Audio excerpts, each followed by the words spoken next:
ট্যাংরা মাছ দিয়ে আলুর তরকারি রান্না করার জন্য একটি কড়াইয়ে 1/4 কাপ তেল দিয়ে দিচ্ছি। তেল গরম হয়ে গেলে 2 টেবিল চামচ পেঁয়াজ কুচি দিয়ে দেব। পেঁয়াজ অনবরত নাড়তে হবে যাতে পোড়া না লাগে। পেঁয়াজ হালকা বাদামি হয়ে আসলে 250 গ্রাম আলু দিয়ে দেব। নেড়েচেড়ে ভেজে নেব ভালো করে। আলু ভাজা হয়ে গেলে 1 টিস্পুন কাঁচামরিচের পেস্ট, 1 টিস্পুন আদা রসুনের পেস্ট দিয়ে দেব এবং মিক্স করে দেব আলুর সাথে ভালো করে কষাতে হবে। কষানো হয়ে গেলে 1 টিস্পুন হলুদ গুঁড়া, 1 টিস্পুন মরিচ গুঁড়া, 1 টিস্পুন ধনিয়া গুঁড়া দিয়ে দেব এবং ভালো করে মিক্স করে নেব আলুর সাথে। সবগুলো মশলা ভালো করে কষাতে হবে। 1 টিস্পুন লবণ দিয়ে দেব এবং আলুর সাথে মিক্স করে দেব।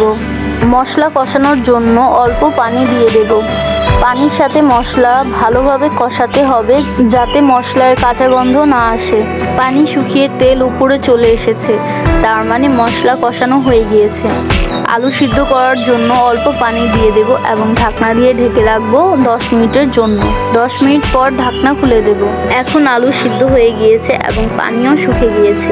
ট্যাংরা মাছ দিয়ে দেব এবং ভালো করে মশলার সাথে মিশিয়ে দেব। মশলার সাথে মাছগুলো ভালোভাবে মিক্স করে নিতে হবে। এখন ঝোলের পরিমাণ অনুযায়ী পানি দিয়ে দেব। এই পানির মধ্যেই মাছ সিদ্ধ হয়ে যাবে। সবগুলো মিক্স করে দেব। আবার 7 মিনিটের জন্য ঢাকনা দিয়ে ঢেকে রাখবো মাছ সিদ্ধ হওয়ার জন্য। 7 মিনিট পর ঢাকনা খুলে দেব। 1 টিস্পুন জিরা দিয়ে দেব এবং আলতোভাবে মাছ নেড়ে চেড়ে দেব। আবার ঢাকনা দিয়ে ঢেকে রাখবো 2 মিনিটের জন্য ফ্লেভার আসার জন্য। 2 মিনিট পর ঢাকনা খুলে দেব। হয়ে গেল ট্যাংরা মাছ দিয়ে আলুর তরকারি। শোল মাছের রেসিপি। প্রথমে একটি কড়াইয়ে 1 কাপ সয়াবিন অয়েল দিয়ে দিচ্ছি। তেলটা গরম হয়ে গেলে টেবিল চামচ পেঁয়াজ, 2 পিস কাঁচামরিচ দিয়ে দিচ্ছি। পেঁয়াজ হালকা বাদামি হয়ে গেলে আধা কেজি আলু দিয়ে দেব।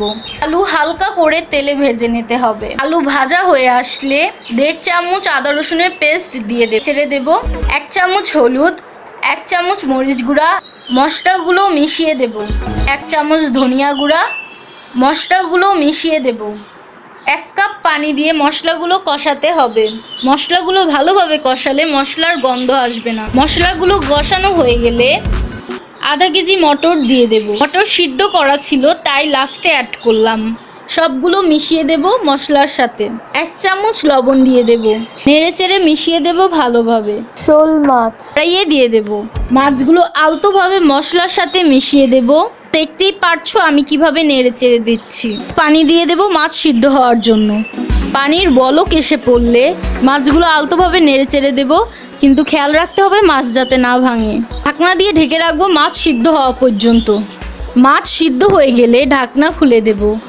1 চামচ জিরা দিয়ে দেব এবং 5 মিনিটের জন্য ঢেকে রাখবো ঢাকনা দিয়ে। যখন দেখবে তরকারির উপরে তেল এসে পড়েছে তখন ঢাকনা খুলে দেবে। হয়ে গেল আমাদের শোল মাছের রেসিপি।